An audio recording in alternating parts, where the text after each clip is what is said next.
Hi welcome back to our channel. मैं हूं अमित दीक्षित और आप देख रहे हो अमित गणित वाला। इस वीडियो में आपको बताऊंगा कि जो क्लास 10th के एक्सरसाइज 1.2 है उसमें आपके क्वेश्चंस हैं उनको हम किस तरीके से हल करेंगे। तो इसमें मैंने आपको लास्ट फर्स्ट एक्सरसाइज बताई है, तो आई होप अगर आपने नहीं देखी है तो आप उसे देखिए, और अगर देख लिया तो आई होप आपको समझ में आ गया होगा। तो इस वीडियो में मैं आपको बताऊंगा कि फर्स्ट क्वेश्चन इसका है एक्सरसाइज 1.2 का कि निम्न संख्याओं को अभाज्य गुणनखंड के गुणनफल के रूप में व्यक्त कीजिए। तो इसको कैसे हल करते हैं। पहली चीज़, आपको गुणनखंड काटना तो आता होगा। गुणनखंड जैसे 140 है आपके पास संख्या, तो 140 के आप गुणनखंड कैसे काटोगे। तो नॉर्मल आप जैसे भाग देते हो उसी हिसाब से आप गुणनखंड काटिए, यानी 2 सत्ते 14 एंड 2 से काटूंगा तो 35 बार, और फिर 5 से काटूंगा तो ये कटेगा 7 बार, और ये 7 से 1 बार। यानी ये तो हमने गुणनखंड काट दिए। अब गुणनफल के रूप में मतलब इसको लिख सकता हूँ, जैसे 2 गुणा 2 है तो इसको मैं 2 की पावर 2 लिख सकता हूँ। वैसे ही 5 गुणा 7, यानी इसका जो गुणनफल रूप आएगा वो आएगा 2 की पावर 2 गुणा 5 गुणा 7। तो ये आपका गुणनफल का रूप हो गया। ऐसे इसमें एक संख्या और है 156। तो 156 का आपको क्या करना है, जैसे 156 आपको दे रखी है तो इसके आप गुणनखंड काटोगे पहले, जैसे 2 सत्ते 14 और 2 अट्ठे 16।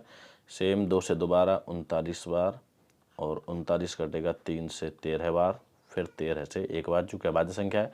तो इसका सेम गुणनफल का रूप क्या हो गया, जैसे 2 2 के 2 हैं तो मैं इसे 2 की पावर 2 लिख सकता हूँ। वैसे ही 3 और आगे 13 है, यानी इसका गुणनफल रूप आएगा 2 की पावर 2 गुणा 3 गुणा 13। वैसे ही जैसे इसमें 38 25 है तो 38 25 को आपको क्या करना है, सबसे पहले आपको इसके गुणनखंड काटने हैं। गुणनखंड मतलब 8, ये 3 से कटेगा पहले, 3 एकम 3, 3 दूनी 6 और 3 सत्ते 21 और 3 पंजे 15। ये 3 से फिर कटेगा, यानी 3 चौका 12 है, और 3 दूनी 6 और 3 पंजे 15 है। अभी 3 से ये नहीं कटेगा तो ये 5 से काटेंगे इसको, तो 5 अट्ठे 40 और 5 25। ये 5 से फिर कट जाएगा, चूँकि पीछे 5 आ रही यूनिट प्लेस की डिजिट, तो 5 से काटेंगे तो कटेगा 17 पंजे 85, और ये 17 से कट जाएगा 1 बार। तो इसको मैं गुणनफल के रूप में कैसे लिख सकता हूँ, यानी देखिए आप 3 3 के 2 हैं तो मैं इसे 3 की पावर 2 लिख सकता हूँ। वैसे ही 5 5 के 2 हैं तो इसको मैं डायरेक्टली 5 की पावर 2 लिख सकता हूँ। और सेम एज वैसे ही आपका 17 है तो मैं डायरेक्ट 17 लिख सकता हूँ। तो इसका आएगा आपका गुणनफल का रूप सेम एज इस तरीके से हम गुणनफल का रूप निकाल सकते हैं इसका। और अब आपको समझ में आ गया होगा गुणनफल के रूप में किस तरीके से निकाल सकते हैं। दूसरी संख्या है कि पूर्णांकों के निम्न युग्मों के एचसीएफ और एलसीएम ज्ञात कीजिए तथा इसकी जांच कीजिए कि दोनों संख्याओं का गुणनफल एचसीएफ और एलसीएम के गुणनफल के बराबर है या नहीं है। तो जैसे आपको संख्या दे रखी है 26 और 91, तो आपको क्या करना है, पहले वाले का आंसर तो आपको पता है कि ये आया था। तो आपका नेक्स्ट क्वेश्चन है, इसमें गुणा करना है हमें संख्याओं का, और एचसीएफ एलसीएम भी ज्ञात करना है। तो पहले हम एलसीएम ज्ञात करते हैं इसका, और फिर ज्ञात करेंगे एचसीएफ, और उसके बाद हम लोग ज्ञात करेंगे इसमें, इनको ज्ञात करने के बाद फिर संख्याओं का गुणा करेंगे जो हमें दे रखा होगा। संख्याओं का जब गुणा करेंगे तो वो बराबर होना चाहिए एचसीएफ और एलसीएम के गुणा के, वो चीज़ आपकी बराबर होनी चाहिए। तो चलो करते हैं, पहले हम निकालते हैं इसका एलसीएम। तो एलसीएम कितना आएगा, 26 91 का एलसीएम निकालेंगे तो 2 से ये 13 बार कट गया, और ये कटेगा नहीं, ये 7 से कटेगा अब 13, और ये भी 13, 13 सत्ते 91, ये 13 से 1 और 1 कट गया। अब इनके मैं गुणा करूँगा तो 13 सत्ते 91 और 91 दूनी 162, नहीं 182, 91 दूनी 182। और एचसीएफ कितना आएगा इसका, सेम एज ऐसे ही एचसीएफ निकालेंगे तो 26 91 का एचसीएफ जो आएगा वो केवल 13 आएगा, क्योंकि 13 से ही इसमें भाग जा रहा है और 13 से ही जा रहा है इसमें। चूँकि जिन दोनों संख्याओं में भाग जाएगा तभी हम उसका एचसीएफ फाइंड कर सकते हैं, अन्यथा हम एचसीएफ नहीं निकाल पाएंगे। तो 13 एचसीएफ आ गया, यानी आपका एलसीएम बराबर 182 और एचसीएफ आपका 13। तो अब आपको क्या करना है, इन दोनों संख्याओं को आपको करना है गुणा, यानी 182 गुणा 13, और बराबर होना चाहिए दो संख्याओं के गुणा के। यानी अगर मैं 26 और 91 को लूँ तो 26 91 का गुणा कितना आ रहा है, 26 और 91 का अगर मैं गुणनफल निकालूँ तो ये मेरा आएगा कुछ 26 91 कर लेते हैं, इसको आगे गुणा कर लेते हैं। 26 91 का गुणा करेंगे तो 26 और 91 का गुणा करते हैं तो 26 एकम 26 गुणा 9 छिक्के 54, 5 9 दूनी 18, 5 23, यानी 2366 आ गया। अब यही 2366 इसका भी आना चाहिए, तो कर लेते हैं। 13 दूनी 26 का 6 हासिल 2 और 13 अट्ठे 104 और 2 106 यानी हासिल 10, 13 एकम 13 और 10 23। तो हमारा वेरीफाई हो गया कि 2366 हमारा एलसीएम का भी गुणा आ रहा है और संख्याओं का गुणा भी हमारा 2366 ही आ रहा है। तो आपको पहले तो एलसीएम एचसीएफ निकालना है और निकालने के बाद फिर आपको वेरीफाई करना है कि ये आपका सही है या नहीं है। अगर सही आपका नहीं है तो कहीं ना कहीं आप मिस्टेक कर गए हो, नहीं तो अन्यथा आपका सही होगा ही, उसमें कोई प्रॉब्लम नहीं आएगी। इसी तरीके से हम इनको फाइंड करते हैं। इसमें आपका एक क्वेश्चन और ले लेता हूँ मैं, वो ले लेता हूँ आपका 510 और 92।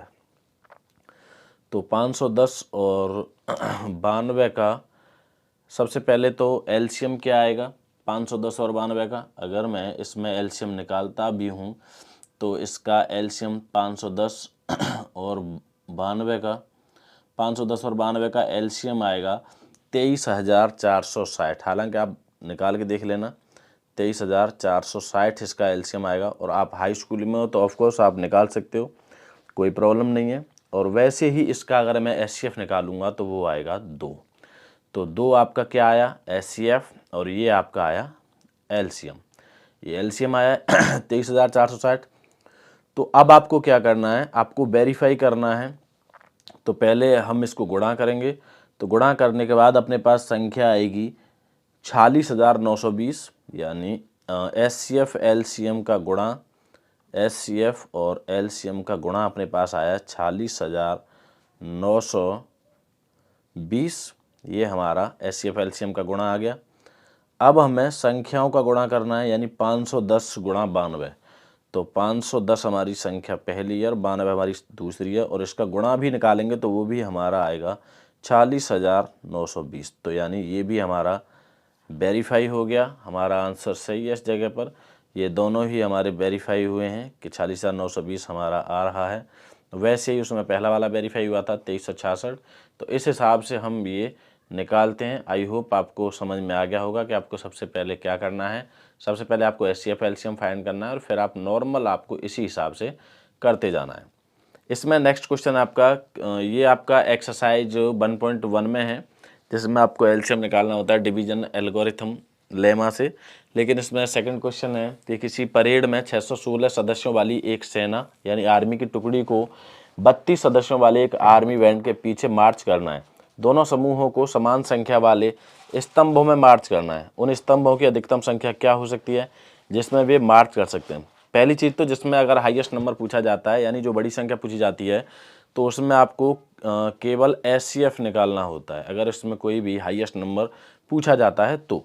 अब चूंकि हमें पता है कि 616 सदस्य वाली सेना की जो टुकड़ी है आर्मी, वो आपके 32 सदस्यों वाले एक आर्मी बैंड के पीछे मार्च करना है। तो आपको क्या करना है, 32 और 616 का आपको एचसीएफ निकालना है। तो 32 और 616 का एचसीएफ हम निकालेंगे तो हमें कैसे निकालना होगा 32। अगर हमें डिवीजन एल्गोरिथम लेमा की मदद से निकालना होता तो एक अलग सेंस है, लेकिन इसमें डायरेक्ट पूछ रहा है केवल अधिकतम संख्या बताइए क्या हो सकती है। तो हमें डायरेक्ट एचसीएफ ही निकालना है, आप चाहे कैसे भी निकालिए। तो 32 और 616 का एचसीएफ हम निकालेंगे। तो निकालिए, इसको 2 से भाग देंगे 16 और इसको 2 से भाग देंगे तो ये जाएगा 308। फिर 2 से भाग देंगे तो ये जाएगा 8 बार, और ये 2 एकम 2, 2 पंजे 10 और 2 चौका 8।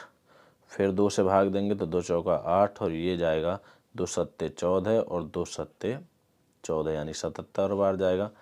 तो अब इसमें आपको आगे कोई संख्या नहीं है, क्योंकि ये कटेगा नहीं, ये 4 कट जाएगा, लेकिन ये 11 से कटेगा, ये 4 से कटेगा, तो कोई ऐसी संख्या नहीं है जिससे हम काट सकें।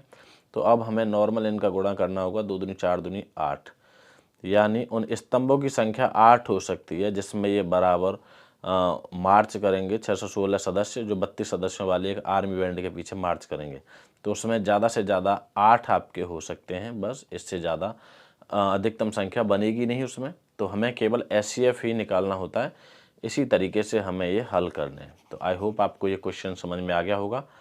तो ये आपके हाई स्कूल के फर्स्ट एक्सरसाइज के और सेकंड एक्सरसाइज के कुछ क्वेश्चंस थे। इसी में मैं आगे लेकर के भी आऊँगा डिवीजन एल्गोरिथम लेमा के, और आगे भी क्वेश्चंस लेके आऊँगा। आई होप आपको समझ में आ गया होगा। Thank you so much.